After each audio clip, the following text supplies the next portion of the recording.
Najma Zahra, l'étoile resplendissante, ou la maison du baron, comme on l'appelle plus familièrement, est l'un des trésors de la Tunisie.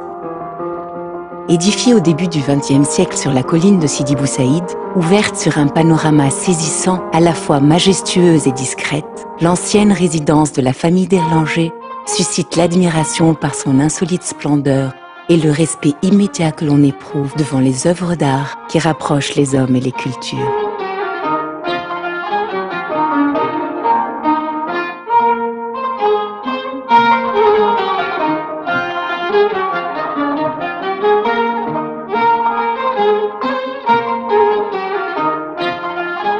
Elle fut en effet voulue, enracinée, entretenue au fil des décennies comme une pierre angulaire du dialogue euro-méditerranéen et une preuve d'amour pour la culture tunisienne.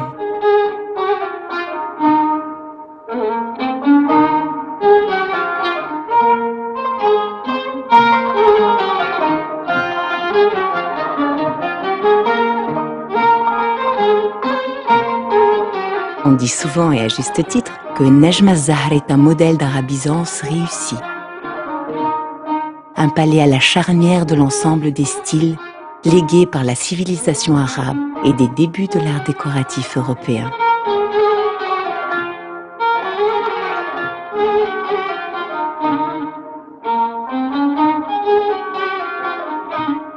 Mais le charme envoûtant de sa demeure ne s'exprime pas seulement à travers une juxtaposition de citations décoratives serties dans un site à la beauté sidérante. Il naît de la manière dont elles s'enlacent et se répondent à tel point qu'on ne sait plus très bien où l'on se trouve exactement.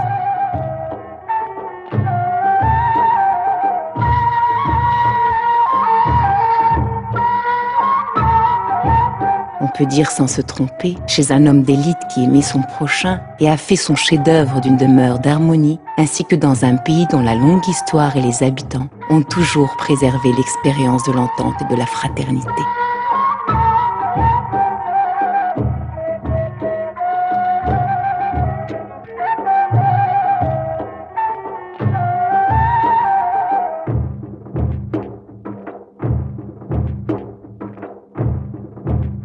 Architecte d'un palais singulier, inspiré par les trésors du patrimoine arabo-andalou, artiste peintre de grand talent, dont les portraits émeuvent par leur subtile mélancolie.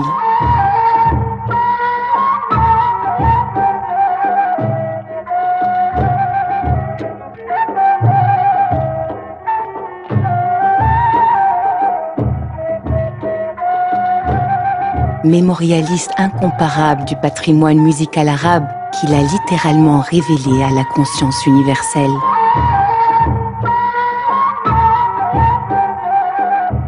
Rodolphe d'Erlanger fut l'un de ces héros discrets qui transmettent un message d'entente et d'harmonie par-dessus toutes les frontières.